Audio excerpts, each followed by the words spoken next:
I thought we should start with oh, this, but this is going so well, isn't it? Hang on. You're listening to the live episode of Probably True. Shut up.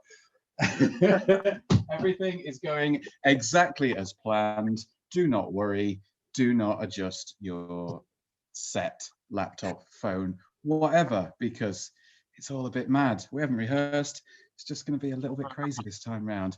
Joining me for this extra special, super sexy episode is the lovely, the handsome, the talented Sacha. Hi, Sacha. How you doing? Hello. That was a lovely introduction. I could do with all of those little epitaphs. Thank you. Well, you've earned them all. You are lovely. You are talented. And I mean, I've told you you're handsome before. It's getting boring. I'm going to stop now. Especially as you keep insisting on being married. You know, rude. Thank you. How are you? Who am I? I am. How are you? God, look at me jumping into the deep end. I thought we were going to go metaphysical. You go for it. Who are you? Who are you really? Who am I really? Well, let me answer the first one. How am I? I'm good. I am surviving. Lockdown is a weird time. I know that we keep using the phrase the new normal, that we're all kind of sick of talking about it. But also, it's the only thing we talk about because it's the only thing that's going on. It's actually fine. I'm lucky enough to have a garden, which a lot of people might hate me, which means that I get to go outside, I get to see some sunshine, I get to walk on grass and things like that. I live with my husband, so I'm not alone. So in many ways, I'm really bloody privileged. Yeah, I hate you. I hate you now. Yeah, I know. Sorry about that. Get after all the lovely things that you did say to me, and then I went and did that. But I do have a mum who is immunocompromised living back in London, so I am having to check in on her all the time. And I don't know, a lot of your listeners might feel the same. Suddenly all the older people, or your parents and your grandparents, they've all gone feral, and they're breaking the rules, and they're going out to the shops for like lollipops and, I don't know, really random bits of string, any excuse to go out and catch this bloody thief. They all seem to have gone a bit wild. So I'm to constantly reprimand my 2-year-old parents to stop them. It's the grown-up thing. It's when we kind of take over from them, I think. It's like we stop being the children and we start being the ones taking the care of people. And it's not much fun. I can't say I recommend it at all. Of the two roles, the one where you get to run around and do whatever you want with little or no consequence is the better one, really, I think. But yeah, what are you going to do? Oh, well. Thank you for joining me on this lovely lockdown episode. Before we jump into you telling your story, for any and all of my 2 listeners currently in the chat, after we've chatted after Sacha and I have talked through his story and had our little time together, we're going to talk about deal breakers, because we've done this before and it's great fun. I love hearing what other people see as the red flags when you're on a date or you're chatting with someone and you're kind of into them, and then there's something that just kind of makes you go, not this, wrong hand, can't see that one. This is a problem. Yeah, kill it now, or kill them now, whatever's easiest, really. Don't actually kill anyone, please. But whatever your signals are, have a think, pop them in the chat, and we will have a giggle and a chat about that later. But first, right here, for a first ever live lockdown, probably true, Sacha, tell us your story. Start us off by painting a picture. Where are we? What's happening in the world in this story? Really weave it for us. Yeah, I'm going to paint you a word picture. Don't worry, I'm good at doing that. So I thought about what I wanted to talk about, and I was thinking I could have done a dodgy relationship, you know, some kind of bit of sexy sauciness, which is always funny. But then I thought I would go somewhere that was like, I don't know, something that I want to talk about and I thought could be a little bit relatable. And I was also thinking a bit about some of the young queer folk who are locked down with families who maybe don't support them and don't get them and don't fully let them be who they are.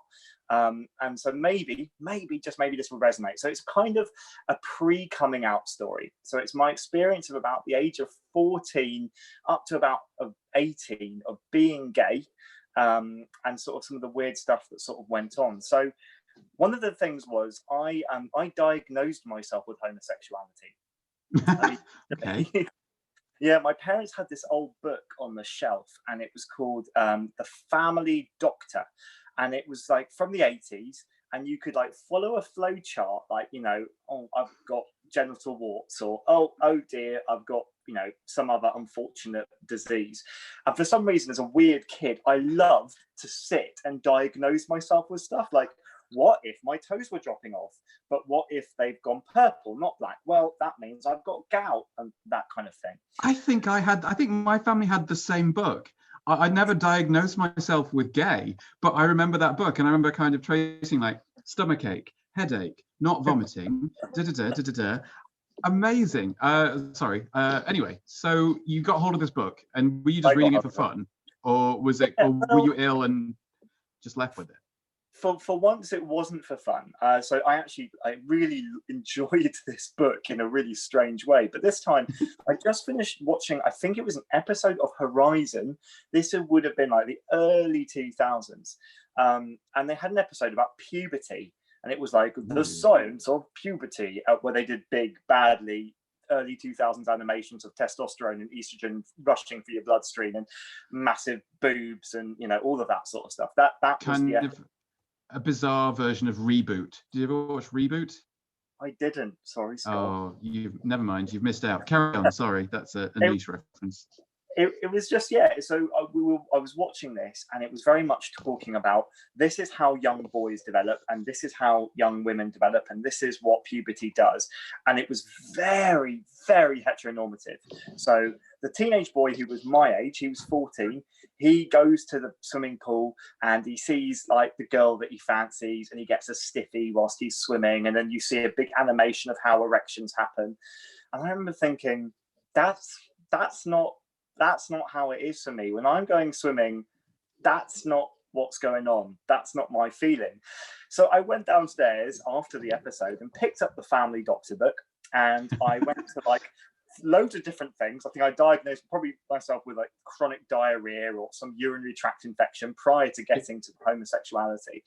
But they had this one thing which was about sex and sexuality, and I clearly was a bit ashamed to be, so I hid away looking at this in my bedroom, snuck it out of my parents' bookshelf, and managed to get myself down to the bit where it said, do you find that you've been attracted to the same sex since puberty? And I was like, well, I guess I'm kind of there now. So I went, yes. And then it was like, homosexuality, page 435. So I scrolled to my page there, and where I got a very kind of like a nice little box which told me that I had a terminal case of the gay. Oh no. Yeah, so it is fatal. Well, in the end, you know, after hopefully a long and healthy life. But yeah, that's what happened. So that was my first encounter with homosexuality, was with a really weird 1980s medical textbook. I hope that once you'd kind of diagnosed it and you'd got this answer, you didn't kind of go, well, I must be, if it's in the book, I better start fancying boys. I hope it was the other way around, and you were kind of into boys and you needed it to be allowed, rather than just, they know best, nom nom nom nom nom. And maybe some people will associate with this. I hear some of my friends have said that they knew that they liked boys since they were 7, and they can remember fancying whatsoever some other boy from sports day or something. But it wasn't like that for me. My sexuality kind of crept up on me. It was always there. So I used to sit and watch Live and Kicking. God, there's a lot of references here. I'm so sorry, Gen Zers that are listening to this. No, fuck them. They're young. Exactly. They don't deserve this content. But they had Superman on in the morning, and I used to watch it religiously, even though I hated superheroes. At that age, I thought superheroes were really naff. But I know I've changed. I've grown to appreciate them, you know, like a fine wine. But Superman I used to watch all the time. I used to be like, why am I so into the episodes where Clark Kent takes his top off? Why? What is that? That's a mystery. No, it really was. Like, for most people now it seems so obvious. Like, you're gay, you like it, you fancy it. But remember, this was a different time. Even only 25 years ago, we didn't talk about sexuality as this fluid thing. I was just kind of convinced, oh, maybe I want to be him. maybe I just think he's really cool. I was very confused by it. So up until this point, every little like feeling I'd had towards a man or someone of the same like gender, I was convinced it was something else and it would just go away. Like it was this weird distraction, but suddenly I'd want to have a wife and kids, and that would just someday it would just snap in. And it was when I got to 14 and watched this puberty episode and was like, yeah, I'm getting boners. I've had wet dreams. I'm clearly going through puberty, and I still don't fancy girls, but I quite like the boy in this program. Right, okay, there's an issue. This is not what I'd planned. And that was the feeling after I diagnosed myself. It was like, oh, fuck. Shit, I don't know how to do gay. No one's told me how to do gay. From my experience, they mostly just lay there. Well, yeah. And so how did you figure it out? How did you take your first little steps into working out how to do gay? At 14, I mean, not at like 18 when you're going to clubs and getting bummed in the alley behind the bins, but you know, just when you're in the club.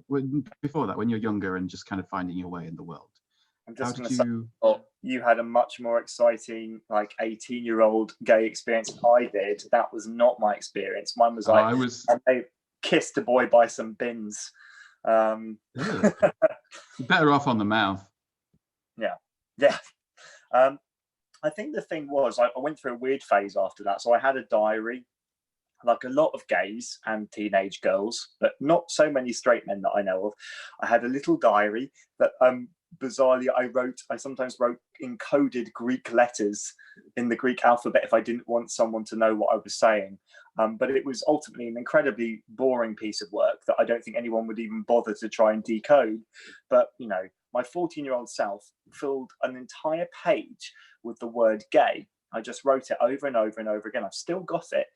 In fact, I've got a picture of it, so I can send it to you later, Scott. It's really funny. It's just this whole page in capitals: gay, gay, gay, gay, gay, gay, gay. Different sizes, different things.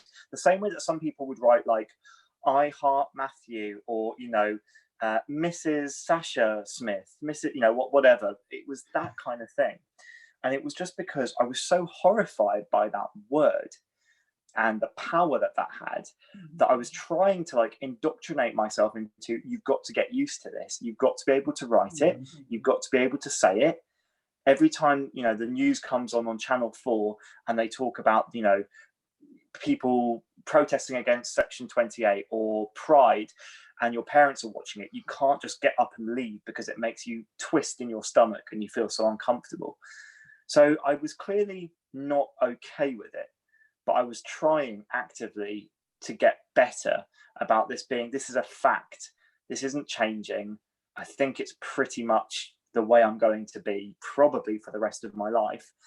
So I've got this relic, and if I ever gave something to a museum of queerness, it would be this little diary that just has that word over and over and over again in my 14-year-old handwriting. I know, it's a bit sad, isn't it? I really want to go back, and I think a lot of us feel this way, to my 14-year-old self. And I think what I would say to him, it's not something naff like it's going to be okay, but just like, you're doing really well. You need to go through this. Like, you have to work through this process. You're going to do some really stupid things, and you're going to be insecure and uncomfortable. But I don't think you can just magic that away. But in the end, it won't be a thing. You'll say the word gay with joy, and it won't be something that feels like ash in your mouth every time you say it. Yeah, I remember with my friends, when I came out to a couple of my friends when I was 15, my closest two friends, I used to drop my volume every time I said the word gay. So I'd be talking, you know, the fact that I'm gay, and I'd like, it was like trying to get it out was really hard because it was still like my nan when she's like, oh, you know her down the road, she's a lesbian. It's you can't say it. You have to. For ages, that word was really difficult to say, and unlike some people, I don't think I was. I didn't think it was disgusting. I don't remember thinking this is a disgusting thing to be, but I do remember. And this is not a long time ago. I'm 32. So this is not a million years ago. But I had never seen, I thought gay people didn't fall in love. I honestly had never seen a loving gay relationship modelled. Now, I'd watched a bit of Queer as Folk, and I knew there was something about bums and tongues, and that blew my mind. Took me a good 15 years to work that one out. But it can be mind-blowing if it's done right, though. That is the important thing. Yeah, I know. Well, but at the time, when you're still trying to say the word, Scott. Yeah, when it's all about doing stuff to knobs, suddenly someone's doing stuff to bums, and you're like, oh, what's that? That's outside of, yeah. Exactly. Suddenly you're like leafing through your notebook. Sorry, carry on. Like steam rising from your pen as you're making notes. Yeah. So this is something that I think it has changed. You know, we're not perfect. We've got a long way to go, but there are examples of people having loving same-sex relationships on the telly, in the books, on the films. That they're scant, but they are there. I remember that I had seen, you know, presenters, the likes of, you know, Graham Norton or whatever. I'd seen drag queens and whatnot, but I had never seen a man and another man like embrace, not in like an aggressive, sexual, heated, but actually in a, I love you and I'm going to support you. And, you know, if your mum gets cancer, I'll be there with you. That was never shown for me. So that was the devastating thing. I thought that because I was gay, I was never allowed to be in love. I knew that I was going to have sex, probably. Someone would let me and, you know, tell me what the deal was with the bums and the tongues.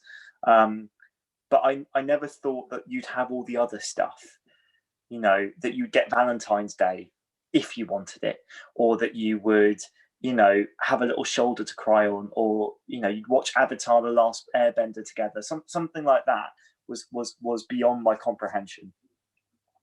Oh, and so, and I can relate to that. I honestly can't remember the first time that I saw a loving homosexual couple rather than a sexual one. You're right. And for a long time, I know there were quite a few people at university. This was kind of around the 2000s. I'm ever slightly older than you while still being ageless and beautiful. And there were quite a few. It was, now we would see it as some really quite deep-seated homophobia in gays who were like, oh, I'm gay, but it doesn't define me. It's just who I have sex with. It's not anything else. It's like, and there's this still, it's still rolling around in my head for like now, and I'm still looking at it in different ways. It's kind of like, all right, so being queer is different from being gay, which is a very big topic in itself. But being gay is essentially just having sex with men. It's the only thing, or having sex with someone of the same gender. And that's like, it's if that's the only thing, then why is it such a big deal? And the answer that I've got, which isn't finished yet, is that it's not the only thing. It's part of it, but it connects us with a much bigger kind of cultural, historical identity that if you're saying, oh, I'm not gay, I just have sex with men, for example, you're denying yourself that. And it's actually quite a lovely, it's sad and tragic and heartbreaking, but it's an important part of all of our identities, I think. I mean, it gets a bit messy when you start looking into identity and sexuality and things. And people use big words that I don't really understand. It gets very deep very quickly. But yeah, and sorry, I've just gone off on one for no reason. I think my main question at this point from what you're saying is, so what helped that to change? What was it that helped change that, so that you started to see or feel that you could be worthy of love, as it were? If you don't mind telling us, I mean, feel free to tell us and not often being nosy. The thing that changes is a lot that what you're describing, because I said all those words. I remember saying, oh, I'm gay, but it doesn't mean that like I'm good at shopping. And I came up with all that internal homophobia, probably up until the age of 20. I was still coming out with stuff like that, because the queer community, I wasn't part of it at that stage. I didn't have a gay friend. The fact is I actually did, but I didn't know at that stage. He took a bit longer to come out.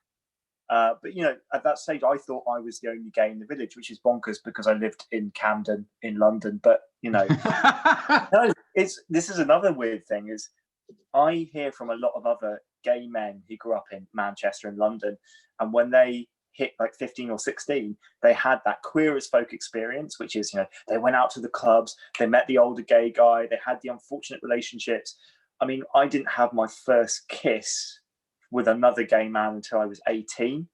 I had my first boyfriend when I was 20.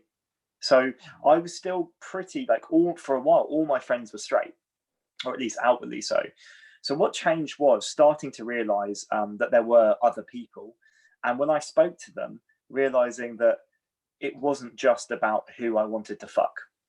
It was about a shared upbringing. That the fact that if you're listening to this right now, and even if some element of this sparks you going, yeah, I remember, like it's a fast forward. Whereas with a straight person, even the most loving and understanding, sweet ally, you have to do a bit of back history. Right, this is what it feels like to have a secret that feels bigger than the world, and to feel that you have something inside you that you didn't pick that could make people you've never met hate you. It's a very strange sensation. It's kind of like at first it's like being told that you have a parasite, and then discovering that it isn't a parasite, it's possibly a superpower, or it's something that's just cool and different. So the difference that happened was I started to make gay friends. So I made my closest gay friend first year of university, and we just would stay up all night and just talk. And there were so many moments of, oh my God, yes, and like that, and live and kicking, Superman, right? Oh my God, his abs, totally. And there was this instant connection that I'd never had before. And so that started to make me realize, this thing it's more than just who I'd like to have sex with. It's something I want to learn more about. I want to know about the history. I want to know about the people who came before me. I want to know about where we're going in the future. I want to know about people that are younger than me. Can I help them? So that's what helped me to come to terms with my identity. But it was, it wasn't an easy or straightforward path. I said some really dumb things when I was 19. I think I was occasionally misogynistic, biphobic, transphobic in trying to deal with my sexuality because I was so uncomfortable with it. I would say things that now would make me just want to cringe.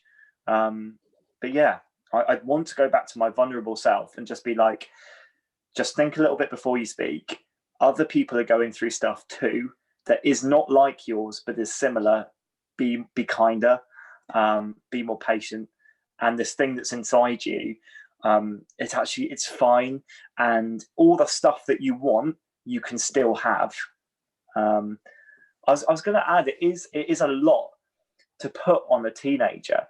It's really all teenagers, straight, gay, bi, trans, lesbian, whatever. Puberty is hard. It's really difficult.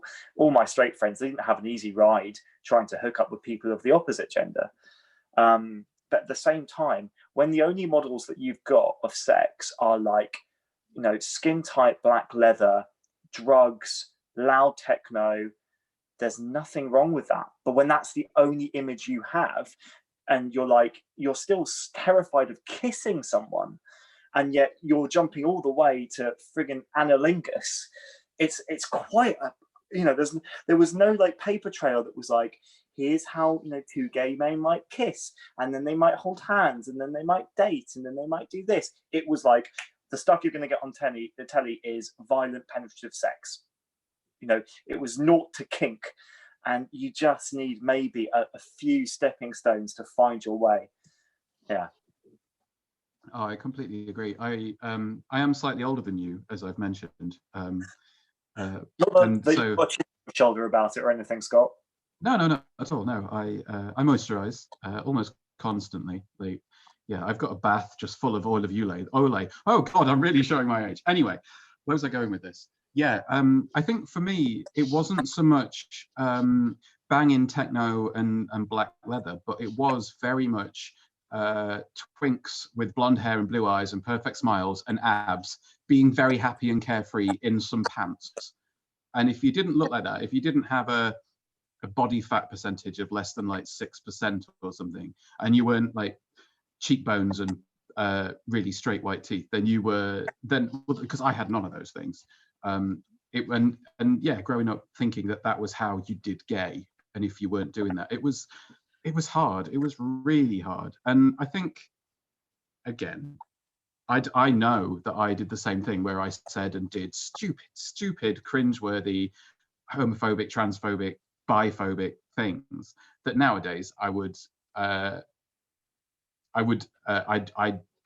never even think of acting like that now, or saying those things now. But I think perhaps if we needed a defense, not that there really is one, but like you say, we were all going through shit, and also we didn't have the same, like, there was no internet when I was growing up. Like we first got I got broadband when I went to university, so I was 19. We had the dial-up one where I had to make sure my mum wasn't going to try and ring my nan halfway through downloading a song on Napster, because yes, I'm old.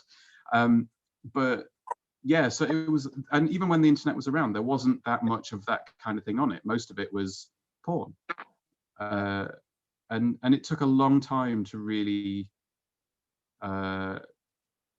square all that stuff off and be like, hey, actually, it's not just me. I am not the main character of the whole universe.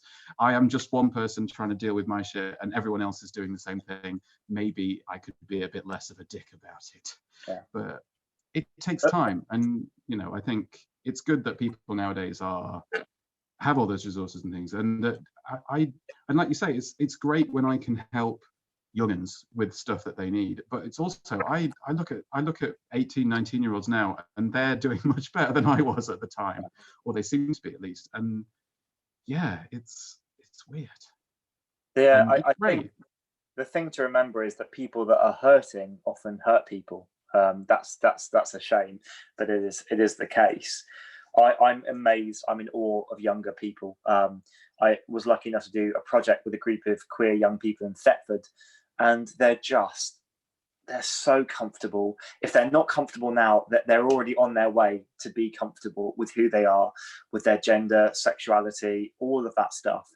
The way they use words, it's just poetry. They just jump, between these ideas with such fluidity and simplicity. It's really heartwarming. Compared to my very clunky, I was trying to okay, so I'm not this box, then I'm going to build this other box, which I will live in, and this box looks like this. In terms of my experience, I mean, we had internet, but it was the early days. So it was MSN, Napster, very much remember. And I would 2 or 3 hours to download one track. Yeah. I would never have gone and gone onto a gay porn site. God, because what if my parents saw? So I didn't do a lot of that stuff. I got my rocks off in the most bizarre ways. I had a print off of the cover of a men's health magazine, which I hid in my sister's didgeridoo. That's not a euphemism, an actual didgeridoo. Which amazingly, when I was about 28, I was back home just with my parents for a bit, and I found the didgeridoo, and it was still scrunched up inside. I was like, oh my God, it was like Tutankhamun's tomb. Oh, that's adorable. Yeah. And also completely understandable. There was this guy in my science class, I think, or something. He was the quiet kind of goth guy that didn't cut his hair, grew his hair long, and wore a lot of black velvet and stuff. And I fancied him, and we got chatting at one time, and I ended up and he gave me he hand wrote a load of really long, non-optimized links on a piece of paper that had that he'd printed off a low-res boob, and then he'd written all these links underneath it in handwritten, all these super long links, so that I could go to GeoCities and Angel Fire and look up some page with some hot naked girls on, and the reason that I did that was because I really fancied him, and I was like, oh, I want to know what he looks at. I want to find, because I'll find that sexy if I can. And yeah, so the way we get around and the way we kind of cipher this stuff is really, really odd. I think that's, I think the queer community, I love the queer community, and I love the gays. I think we're lovely and wonderful, but I think we did go through all of us tend to have gone through a very strange puberty, which required us to secret things away like squirrels, like dig and hide things, and also do things that are like almost a bit stalkery. Like I remember when Adam Price, apologies if you're listening, Adam, He is a big fan, yeah.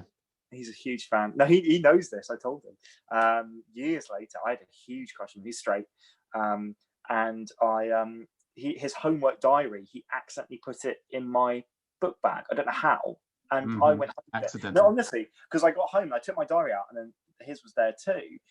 And I knew I had to give him a call because I knew that a friend had his number, but I fancied the pants for it. So I went through his whole diary just because I was just like, there was nothing interesting in there. It was all just like double Spanish homework and maybe like a doodle from some other boy. But I was just like, I want to know your brain. Yeah. Fine. When Harry Appleby lent me his water bottle on sports day, I took it home with me and I kept it under my bed for about 4 months, just a water bottle, because it was his. Creepy. Like it made me go a bit Silence of the Lambs. Did you I mean, that's slightly creepy. It would be creepier if you'd kind of gone, oh, he's drunk out of this. No, it was just. Oh, okay, that's not that I would do that, obviously. Never. No, that's definitely not. And kept his DNA with the idea of cloning him one day. No, I think the thing was that I couldn't express it by telling any of my friends at that stage and just having a little like phone call. Oh, I really fancy so and so. So it was just me in my own brain. So I had to find these slightly weird little secret ways of satisfying my secret desires. And so I do think it's something that we all have to work through. It's a knot in our life story that when you come a bit later, you have to go, right, some of these things I learned when I was 14, these don't work in a relationship. These are not things that you can do to another person. These are not kind ways of behaving. These are not expectations that you should have. So I think there's a lot of unlearning that you have to do. I think you're right. And I mean, especially for me, not that I'm of a different generation to you, but I think because I didn't grow up anywhere city, I grew up in the countryside, essentially, like in a village in a mining town in Yorkshire. And a lot of the stuff that I'm only just now kind of realizing, a lot of it was shame around gayness and stuff, but it was also shame around HIV and like the way those two were like entangled. Because I was born in 1983, which was the not even the height of the epidemic. The epidemic reached its height in like 1985, 86, I think. So I was around then, but it's weird how it was entirely not something you spoke about. We kind of knew about HIV a bit. I personally was a bit more well educated on HIV because I had a leaflet that I'd sent off for. That was all the information I had, but I knew enough to know that, and most gays around our age knew enough to know that condoms were more or less essential unless you were in a relationship, because that was all there was at the time. But even there was a lot of fear around, and like it was totally, you would never date someone older than you by more than a couple of years. Like I remember it being a really big thing that one of my mates at university turned out to be a dickhead, doesn't matter. He was dating someone who was 6 years older than him. So he'd been 20 and this guy was 26. And it was he's old, blah, kind of thing. And looking back, the only reason I can think of for that, because this guy was lovely, he was a bit of a dick, but he was nice enough and he treated him fine, and they seemed happy. But there was a whole kind of stigma around older gays, and the only reason I can think of looking back at it was because it was like dirty old men, and if they're older they're likely to have HIV, and it was and yeah, there's a lot of unpacking and stuff, and hopefully kids nowadays don't have quite as much of that to get through, because there's a lot more education and it's a lot more easy to get access to information. But yeah, and HIV is just it's a different beast. I mean, it's still a serious illness, but it is a different beast. And like, I think my first 3 relationships that I remember having, so my first 3 boyfriends, get you having had 3 relationships. Say it again. Oh, yeah.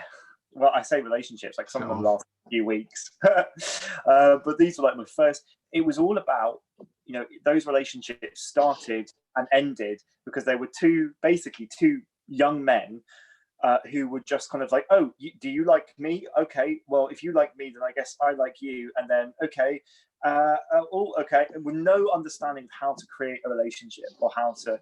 It was just three kind of very awkward, strange setups. They were lovely guys, actually. I was lucky enough. None of them were, well, one of them was a bit of a dick, but but like, I think he was only a dick because he was going through the same sort of stuff the rest of us were, but we just weren't primed. It was like we were doing the work that a lot of our straight friends did when they were 12, but we were doing it when we were 19. We were still like feeling out, like it was like playing kiss chase. Oh, you like me? Okay, I like you. Okay, oh no, I don't actually. Yeah, very, very silly. It took a long time for me to be able to actually form mature relationships. And I hope that is different for young people today. I think it is. I have a lot of faith. I was also going to talk a little bit about the grand coming out story, just because I think everyone. Yes. Yeah. So I love a good coming out story. Go for it. I mean, you always have to go there with the gays. And this is another one of those things. It's one of those strange things when a straight person asks you, having only met you for 5 minutes, what's your coming out story? It's always like, what the fuck? Are you serious? If a gay person asks me that, I'm like, oh my God, yes, you first. Then okay, well, paint your word picture. Take us, transport us to the world of your coming out. Okay, so the year is, let me try and do my maths, 2003, I believe. Okay. And we are in Greece. We're on holiday. Wow. I know, fancy. With my mum and dad. This is the worst time when you're 15. You have some of the worst family holidays. If you're lucky enough to go on holiday, I know, privilege. But some of the worst family vacations you can possibly have, because you're at that age where you desperately want to be out, like, drinking vodka and dancing and being cool, but you're also way too young to be able to do that. You can't go anywhere by yourself, so you just sit there moodily, well, if you're me, reading Stephen King with floppy greasy hair. That's what I did for the whole holiday. Just read Stephen King. It's Terry Pratchett for me. Carry on. Oh, that too, yeah. My friend's my mum's friend was also out there, and she, for some reason, was cutting her husband's hair. This is pre-COVID, but apparently 2003 was DIY haircut land, with a pair of kitchen scissors. And she just was smoking 60 fags, as you did back then, and just said something like, oh, I don't want to cut it too short because he'll look like a puff. And at this stage, my mum cracked up and laughed. And then she said, yeah, something along the lines of like, you're right, he would look like a total puff with short hair. And everything inside me seized up. Because it was such a silly little statement, but it was hearing my mum laugh at a homophobic statement. So it was like a validation of the fact that that maybe my parents wouldn't accept me. And so I just got up and quietly left and went back to when my dad was in another room. And I just kind of sat down and basically just started crying. I couldn't really say it, and he was asking me what was wrong. And finally, I managed to sort of like choke it up and say what was going on, and say, you know, I think I'm actually definitely, probably, maybe gay. While on this holiday. On this holiday, I know, of all times, I was trapped with your parents. This is a great time to come out, Sacha. And my dad was actually incredible. So he said, he basically said that he knew that it was going to be harder for me, that he knew that my life was going to be more difficult. But other than that, nothing had changed. And that was all I wanted to hear, was that nothing had changed. So I stayed up all night and I read The Prisoner of Azkaban. And yeah, and basically just kind of, that was my therapy. J.K. Rowling, who has now sadly become the nemesis and trans exclusionary radical feminist we all fear. But at that time, that was where I escaped to. And I was, you know, 15, spent all night reading Harry Potter, came downstairs and knew my parents had been talking to each other. So my mum and dad had been chatting, and dad had told mum. And the first thing my mum said to me, first thing, having just heard that her son is gay, was, "You are aware that anal sex is very painful." That to her 15-year-old. How does she know, Sacha? How does she know? She told me how she knew. Just oh, God. Oh, yeah. That's the kind of mum I have. She is a wonderful ex-hippie artist. And I think that little laugh, that little burst of homophobia, that was just a kind of unfortunate blip. Generally, my mum has been incredible. And particularly since coming out, she has, within a few years, there was a Stonewall poster on the inside of the bathroom door. Some people are gay, get over it. I was like, okay, mum. But yeah, I remember that feeling. And I know that other people's coming out stories are much harder. I know I had it quite easy. But the one thing I'd say is whenever you ask someone about their coming out, it's a bit like asking about a scar. So if you see a scar on someone's face, right? Because it could have been a silly accident. The story could be, oh, I tripped over, or when I was a baby, I fell out my cot. Or it could be horrendous. The only thing you know about the scar is that when it happened, it hurt. Like there was some pain, some level of pain was left, and it left a mark. So there's the thing about coming out stories. I've never heard a coming out story that was just pure ease. Even the best ones, there has to be a level of anxiety and secret keeping. So yeah. And then my dad played me Bronski Beat. And that's how we basically I understood that he was okay with it. He played me Small Town Boy when we got back home, one of his old LPs. And we had a little yeah, I know. That's so sweet. Thank you for sharing that. And I think it's important because you touched on this, and I'm aware we're running out of time, which is sad because I could sit here and talk to you all night. But I think one of the things that we should mention is, yeah, it was a brave and potentially not a great idea to come out to them when you're on holiday and you're trapped and there's nowhere you can go. Something that perhaps we should mention as where everyone's currently stuck at home, possibly not in the most nurturing of environments. And yeah, it's like, if really be sure if you're going to come out during lockdown, because you've nowhere to go. And yeah. I mean, I'm not saying I'm all about people living their authentic lives and being true to themselves and all that thing. But at the moment, even then, like, you've still got to survive is the thing. Yeah. And often, and yeah, so I wouldn't model that as the thing to do. And I would say definitely that I never feared for my safety. And if I had, it would have been a very different, state. Like I said, I come from a place of privilege in that I knew that my parents were hippie and arty, and they had some gay friends as far as I knew. So I had that to go on. So I won't model this, but I think sometimes coming out it's a different experience for everyone, but it is, it's got to be done when you want to do it, when you're able to do it, when you feel comfortable and safe doing it. It's never easy, but it should only be done, when you know that you're going to be safe, obviously. But that's each to their own. Everyone has got to go through that journey at some point in any time. It's never too late. It's never too early. It's just within your own life story when it works and when it's okay for you. And you know what? If you never come out to your family because they are never going to be okay with it, power to you. That's your choice, all right? It's your life. And as long as you get to live your life and your existence, it's them that are losing out. Definitely. I completely agree. I did it by text. It was an SMS because there was no WhatsApp or anything back then. I sent them a text that because I'd just been made president of the LGBT society. It was LGB then as well. It wasn't even LGBT until I started. My year was the first year with the T.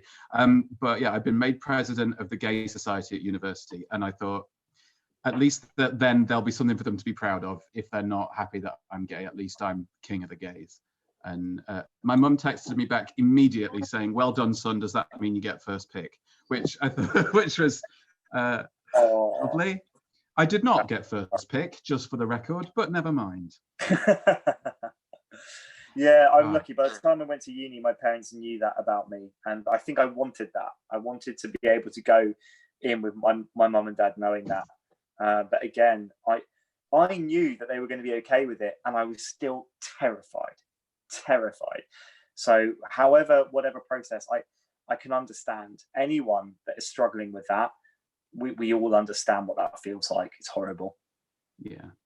And very quickly, because we are running out of time, I think that's a lovely place to stop on that story. What would you say from your dating experience and having had a whole 3 relationships? If you had a deal breaker, what would it be? I've got a couple up my sleeve, but I want to hear one from you first. Just something that, like, if you meet someone, you're just like, oh, no, this is a bad idea, eject. Yeah, I think, here's a word that's triggering for me. The word is weird. If anyone says to me, as in not them being weird, if anyone says to me, oh, that's a bit weird, as in if I say I'm really into something, or oh, I love studying mermaid folklore, or this is really cool, or I spent the whole night playing video games, or anything that I'm passionate or excited about, if someone goes, that's a bit weird, instantly I'm 14 again, I'm back at secondary school, and I'm just like, I don't want anyone who thinks the stuff that I'm into is weird or has a mindset where there are things that are normal and things that are weird. That's such a turn off. I agree, definitely. It's that kind of like, really? I'm like, fuck off. Yeah. I'm telling you, it's because I really enjoy it. I wouldn't make this shit up. I want you to enjoy it. I want to be around people who enjoy this shit with me. If you're going to be like that, then we have nothing to talk about. Be on your way. Yeah, good for you. That's a really good deal breaker. And I think, I mean, I could talk to you all night, but I feel like we are running out of time. So we should probably start to wrap up. So if people wanted to get in touch or see more of Museums from Home or just more of your work, where can they find you on the internet? I dwell in the horrible land that is Twitter. So my name is Sacha Coward. That's SACHA downspace COWARD, and that's me. And you'll see all my ramblings. Apologies, I tweet far too much. But some of it's cool. I mean, some of it. 25% is decent. No one has 100% success rate when it comes to tweets. There's all sorts of people. I have to kind of every now and then, whenever I add someone new, I'll do a quick scroll down, and if there's 1 or 2 tweets that I'll add this. But if it's all like, oh, I went to the shops, or oh, Jeremy Corbyn, or just anything that's just misery or just boring, they don't get added. There needs to be at least a couple of sparks in there. That's a deal breaker of mine right there. Yeah, definitely. Anyway, thank you so much for this. And if you haven't already, people, go and search the hashtag museums from home or museums at home. Museum singular from home. So museum from home. Imagine museum as a verb. So didn't say any of this. I'm a museum worker. Lockdown means I don't get to work in museums, so I talk about museums and get other people to share fun historical art and science facts online with Museum from Home hashtag. And it's all awesome, and you should go. And is it a daily video you do? Are you still doing them daily? I am still doing a daily 1-minute video of me talking very, very fast about something I think is cool. And they are all awesome. I'm a big fan. I've been watching them every day. So thank you. Thank you, Scott. No worries. And thanks for listening to this, our first live episode. I hope it went all right. I've thrown my laptop away, so it's on my bed over there. So I can't do the theme tune to kind of play us out. So you'll just have to imagine it.